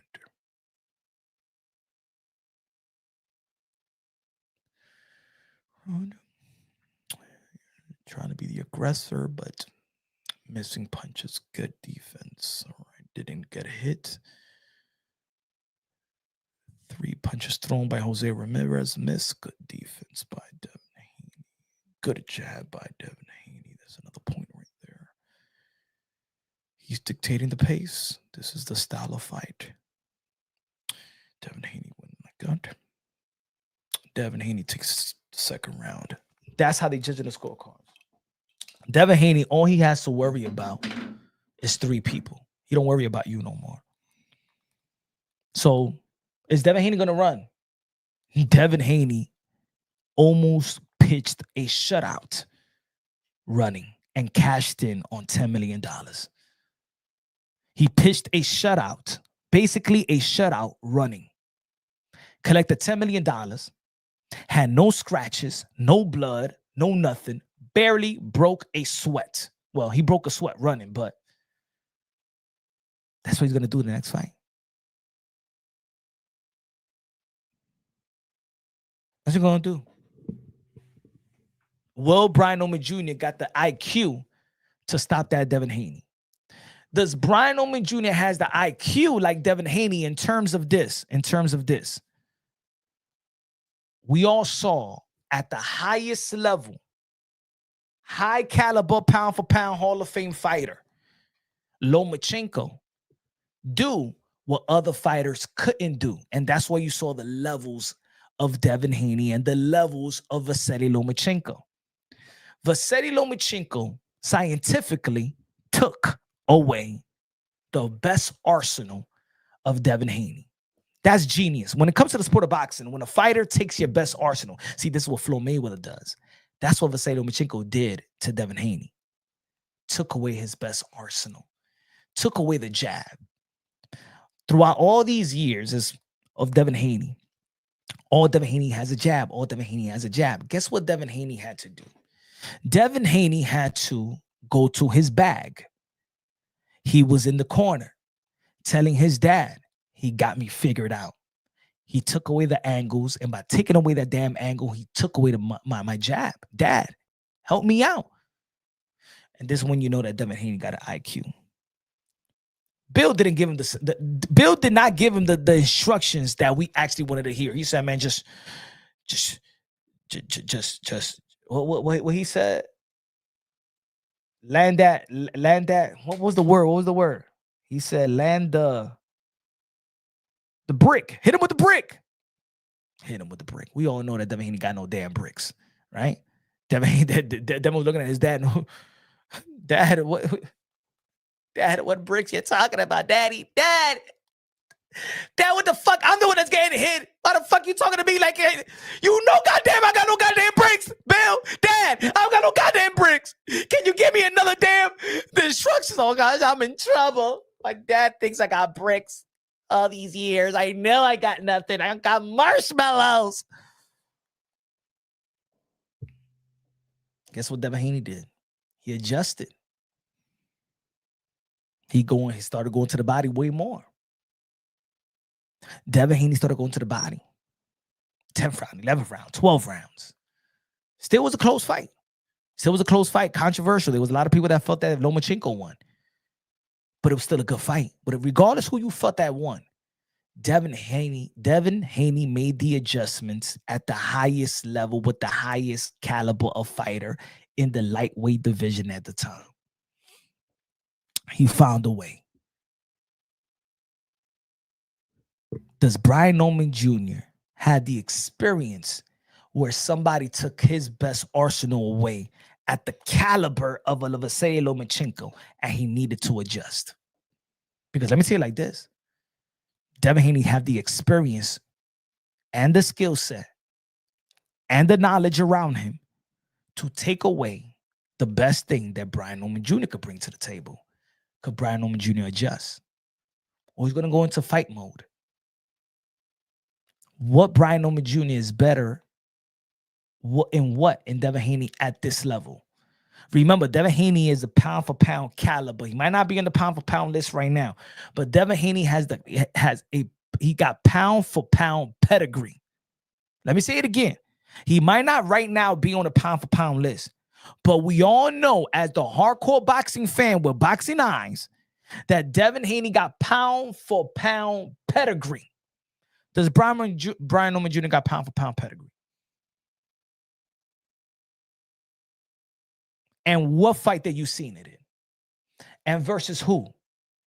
Give me a credible opponent that you be like, damn, yo, he did it to this veteran. He did it to this gatekeeper. He did it to this elite fighter. He did it to this pound for pound fighter. If Brian Oman Jr. is so good, like y'all saying, why was he the underdog versus Giovanni Santillan? When has Devin Haney been the underdog versus a caliber of Santillan? When has Teofimo Lopez been the underdog of a caliber of Giovanni Santillan? When has Jerome Bruce Ennis been the underdog of a caliber? When has Virgil Ortiz been the underdog of a caliber? When has Shakur Stevenson been the underdog of a caliber of a Santillan? When has a Tank been the underdog of a Santillan? You let me know. Since y'all saying that Brian Norman Jr. is this guy, he's the truth, he's this, why will he be the underdog versus a Santillan? I can understand if finally a young fighter fights in with the great fighter, with the elite fighter. I can understand why Vasily Lomachenko was the favorite and Teofimo Lopez was the underdog, because at the time Vasily Lomachenko was pound for pound number one. I could understand that. But if Brian Norman Jr. was all it is, so Brian Norman Jr. just became hey, yo, let me say it like this. Brian Norman Jr. is the best welterweight by default. Am I lying? Am I lying? Brian Norman Jr. today is the best welterweight by default. It's not he earned it. He didn't earn to be the best welterweight. It's because Earl Spence left, Keith Thurman left, Bud Crawford left, Boots Ennis left. Everybody left. We're giving prizes away. Nah, yo, you got what I'm saying. Brian Norman Jr. is the best welterweight. Yeah, because everybody fucking left. And we just need to look around and say, oh, he's the best welterweight. He don't even got a resume like Mario Barrios. I'm going to tell you the truth. Brian Norman Jr. ain't better than Manny Pacquiao right now. At the age of 47, he ain't even better than Manny Pacquiao. At the age of 47, Brian Norman Jr. he's not even better than the 47-year-old Manny Pacquiao.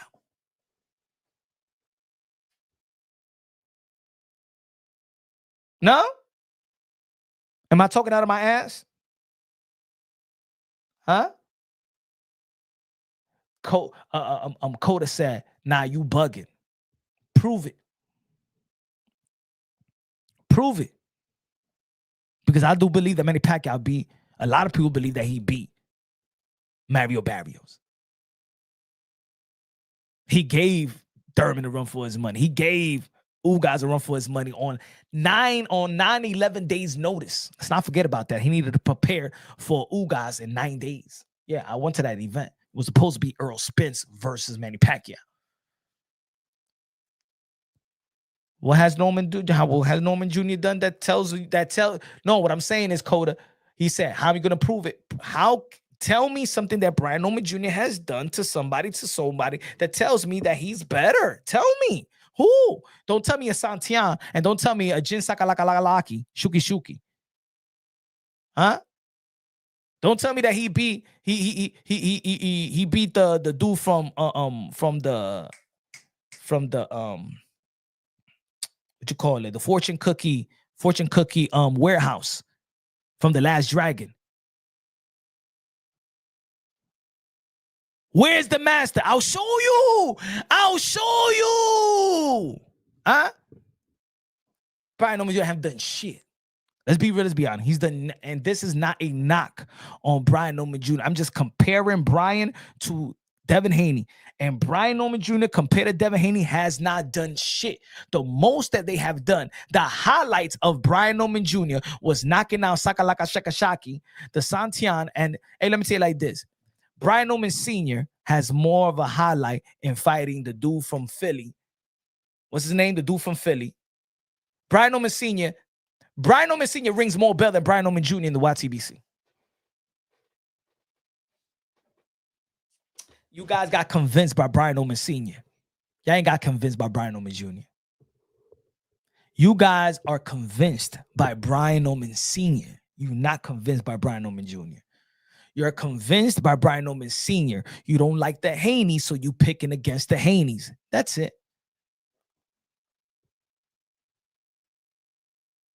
Right? Let's be real. Yeah, that's the highlight of the Normans.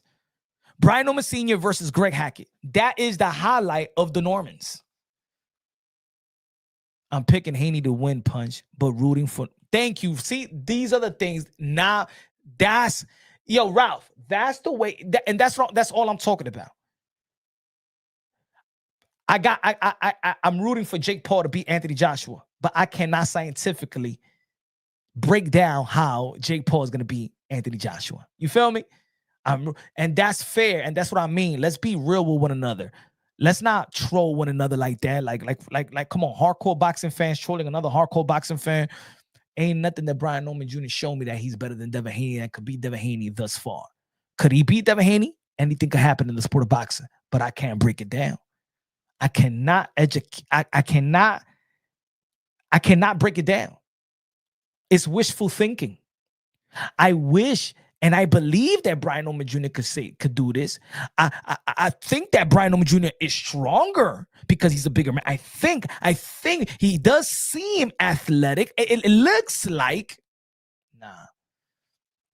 Devin Haney is proven at every level, at every skill set. His IQ been tested. He needed to adjust. He's fought, and also just like Brian Norman Jr., right? Brian Norman Jr. went out there and fought in Japan. Devin Haney went out there and beat the guy in Australia. So Devin Haney he ain't new into traveling around the world as well, across the world. It's not unfamiliar territories.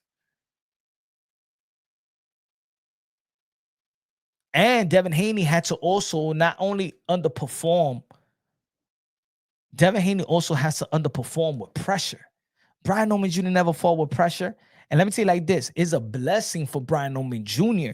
to fight out there in Saudi Arabia, where really he ain't gonna have no fans. Nobody knows Brian. I don't even think that people know him in Atlanta. If it was here, if it was at the Barclays Center, if it was in Vegas, if it was in Cali, Brian Norman Jr. will feel the nerves. He will feel the nerves because he never been in a spotlight like that. He never been in a spotlight like that. He never needed to prove anything like that. There's never been a pressure on Brian Norman Jr. to be great because we never, as the boxing world, we never put that pressure on him. The pressure's on Virgil. The pressure's on Boots. The pressure's on Tio. The pressure's on Tank. The pressure's on Shakur. The pressure's on Haney. The pressure's on Ryan Garcia. The pressure's on David Benavidez. We ain't never put no damn pressure on Brian Norman Jr. He has nothing to worry about. If Brian Norman Jr. loses to Devin Haney in Saudi Arabia, he comes back to Atlanta and people be like, hey, how you doing? Are you the person that towed my truck the other day? God damn it. Damn it, come on, man, be a little bit human. Stop towing my truck. Yo, I had a fight out there in Saudi Arabia. Oh, are you dead? How you do? Fuck it, I don't got what channel? What channel do you fought in? I mean, I fought in the zone. You fought in the zone? Auto zone? Fuck you talking about the zone and shit like that. I ain't see you no goddamn auto zone. I went there the other day and picked up some batteries and shit like that.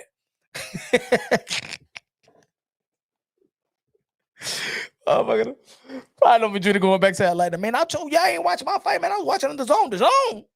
When? Saturday? What time? 3 p.m.? I was out there in AutoZone at 3 p.m. I was getting a couple of batteries and shit like that. I ain't see you over there. Who you was fighting, damn? I would have jumped in right in. I would have jumped in and would have helped you, though. Punch, you capping, dude. Oh, my God. Now I'm capping. What am I capping about, bro? What am I capping about? Ain't nothing to cap about.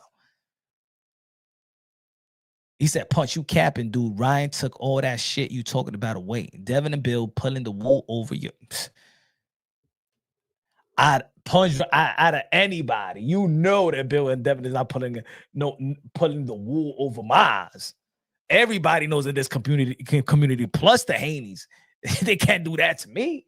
But I'm just keeping it real. That's me. See, that's me keeping it unbiased, logically, and objectively, brother.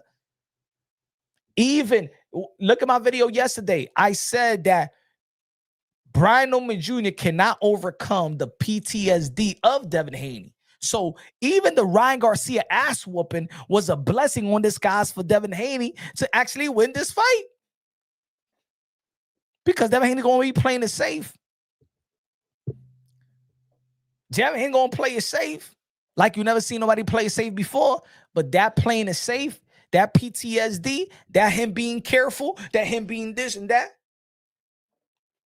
still wins the 4 criterias and how to score a bout.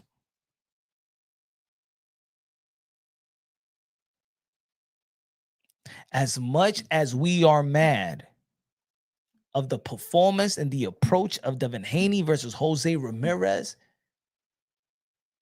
look at the scorecards. Whatever you're frustrated about, whatever you want to see out of Devin Haney, judges don't give a damn. Judges is going to score the 4 criterias.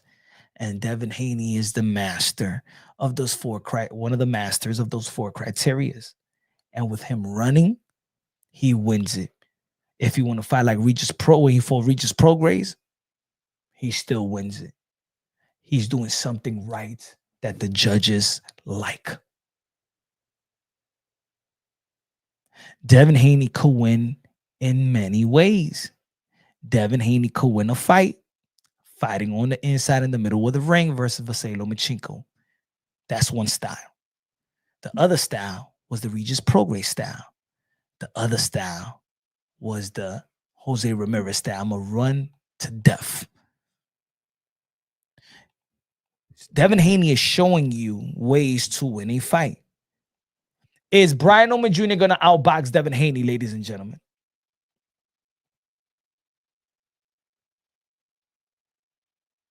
Is Brian Oman Jr. going to outbox Devin Haney? Is Brian Oman Jr. going to outbox Devin Haney? Yes or no in the chat.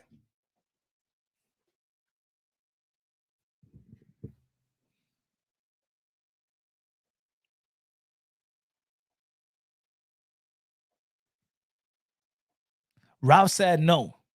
Turf said no. Is Brian Oman Jr. going to outbox Devin the Dream Haney? Yes or no? Simple question.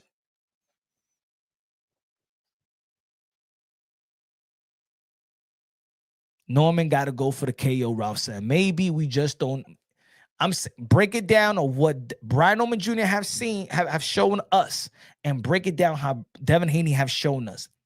We got to go. We can only break down the fight and make a logical prediction based off what we've seen from both fighters, the caliber of fighters that they face, the tools that they have, and the tools that they brought on, the adjustments that they made, and the high caliber of fights they have been in.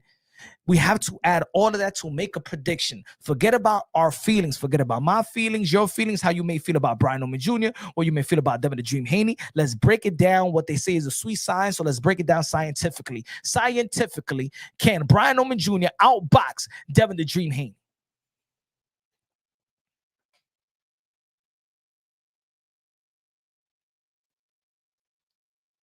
Because let me tell you like this, ladies and gentlemen, we talk about his downfall was the Ryan Garcia fight. Even when Devin Haney was getting beaten up from pillar to post, go check the scorecards. Even when Devin Haney was getting beaten up from pillar to post with 3 knockdowns in that fight, Devin Haney was this close to win the fight.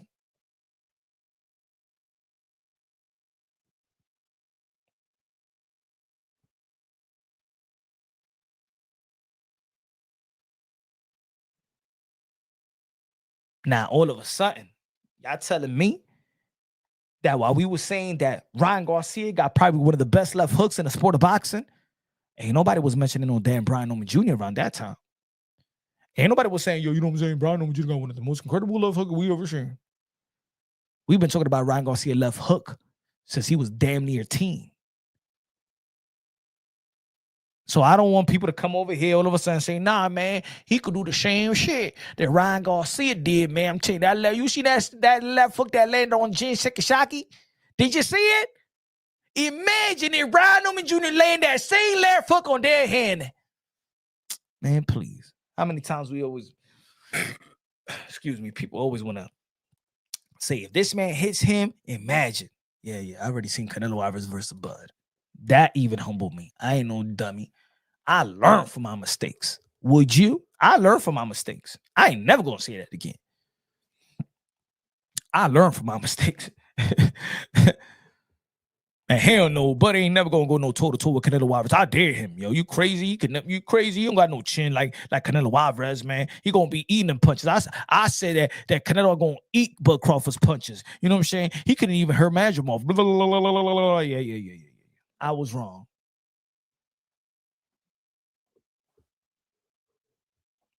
And how we get better, we learn. I learned better to analyze a fight.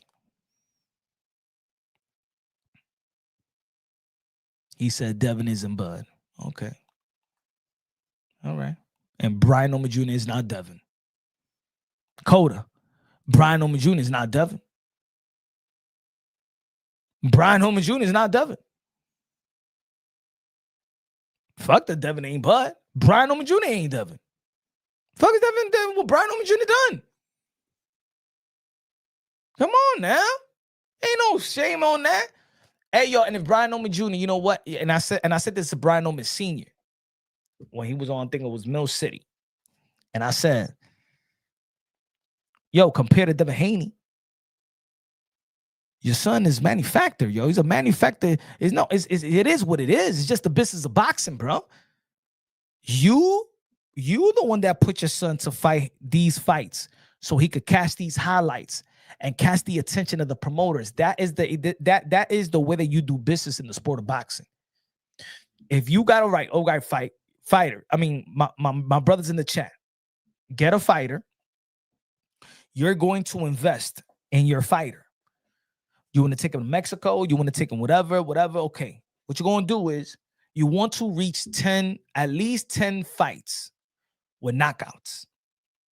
If he's not an amateur that's coming out of the Olympics or nothing, he's not getting a lot of looks by promoters and stuff like that. Now you got to entice the promoters. You have to show the promoters wow. You got to wow them. Same thing they did with Edgar Berlanga. You go and invest on a fighter. Okay. You pay your fighter $700 the first fight, $500 or whatever, $1,000, $1,100. You get an opponent. You pay that opponent $900, $500. Boom, easy fight. First knockout. The same thing. You investing another $1,000, $700, $900. If that opponent $1,000, whatever, that's $2,000 of an investment. If you don't want to look for a matchmaker, you pay a matchmaker $300 to $400. He'll find a fighter, Indiana, whatever, blah blah. You fly him out, you play the hotel ticket, whatever. Boom. You invest almost $3,000. Boom, that's the second fight. Boom, that's the way that you do it. Make sure he get the knockout. Now he gets 10-0 with a knockout. 11-0 with a knockout, 12-0 with a knockout. Now, boom, you start pitching your fighter and the resume and videos off to the promoters. Okay, we could dabble with this, right? You partner up. You could partner with a low promoter, stuff like that, but you partner up. They start putting him on shows. The promoters start putting him on shows. Then he keep on doing the same thing. You keep on doing the same thing. Both of you invest, and then you get an exclusive promotional deal. 15-0, 17-0, whatever. That's what they did.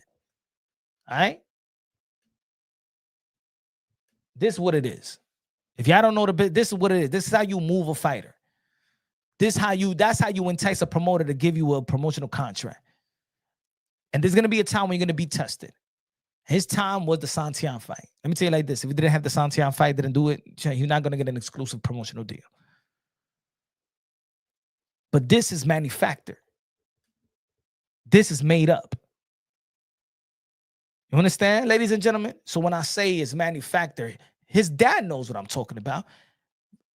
Brian Noma Jr. knows what I'm talking about. I'm not saying that they're not in the gym each and every time getting better. I'm not saying that he's not in the gym working on his craft, but they playing the business. And this is all we really know. We know most of this. This is manufactured. He's a manufactured fighter with a manufactured resume. A lot of fighters are like that. But there's a time when they get tested, they get world class. Devin Haney, the same thing. Early stages, they go to Mexico. They get these easy fights. But Devin Haney already been fighting good caliber fighter. Let's not forget, when he's fighting these ex-world champions, he's fighting them at the age of 21, 21, 22. And he looking levels above these guys. That's how you move. I can't pick him over Devin. He hasn't shown me enough. And it's not his fault, but he hasn't shown me enough. Now he got Devin Haney, right? If he beats Devin Haney now, he got a Devin Haney in his resume, high caliber. And now we look at the resume and really look at it like, okay, it was just all business, but at the end of the day, he's the real deal. If he lose to Devin Haney,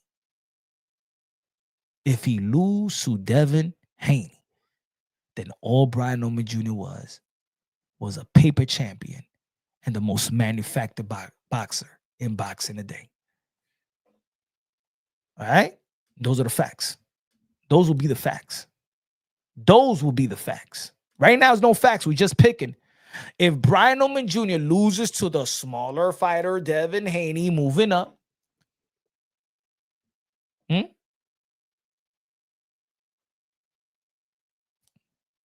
what was Brian Norman Jr.?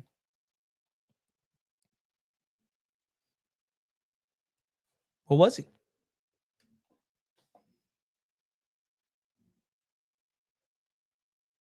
What was Brian Norman Jr.? Who did he beat?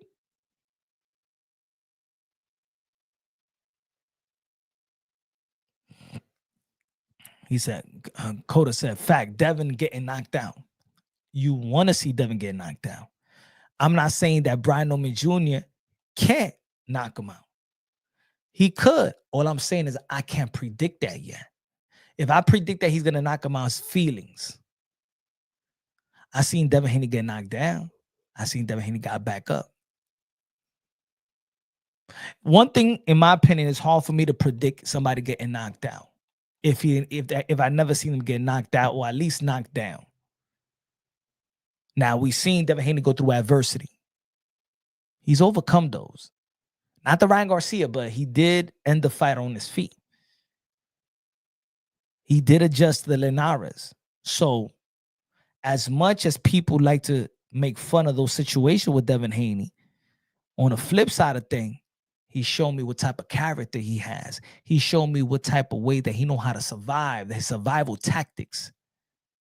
And this is what I mean. Devin Haney showing you different ways. I seen Devin Haney get hurt and still get his faculties back in order after 2 minutes in the next round, and then finish the round winning.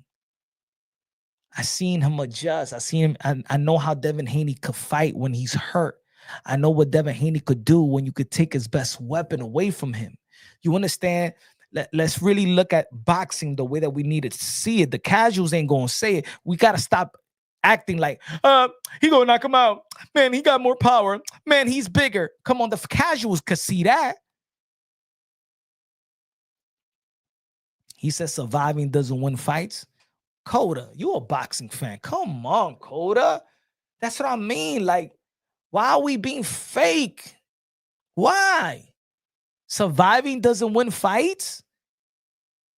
You think that Keith Thurman surviving the Luis Castillo, the Luis Collazo fight didn't win fights? Josecito Lopez? He didn't win that fight? Time out. Didn't Julio Cesar Chavez, was it Julio Cesar Chavez that hurt? I think it was Julio Cesar Chavez Jr. that hurt Sergio Martinez. Was that fight in the last round? And almost had him out of there and survived? And survived the win? No? You don't win fights by surviving? No?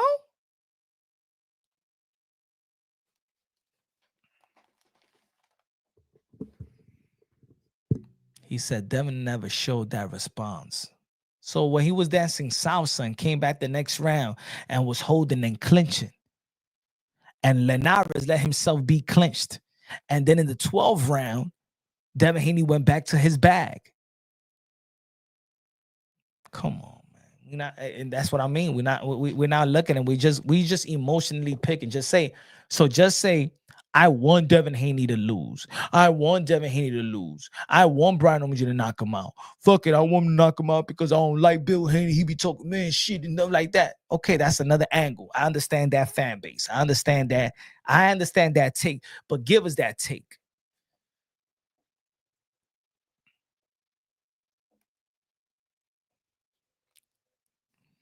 But anyway, we'll see. Brian Omega Jr. could prove us wrong. I got Devin Haney winning, beating Brian Omega Jr. 115, 113, 116, 112. My scorecard. I think it could be a competitive fight. I think it would be a fight like a Regis, but more I think it would be like Devin Haney versus Regis Progress, but way more competitive.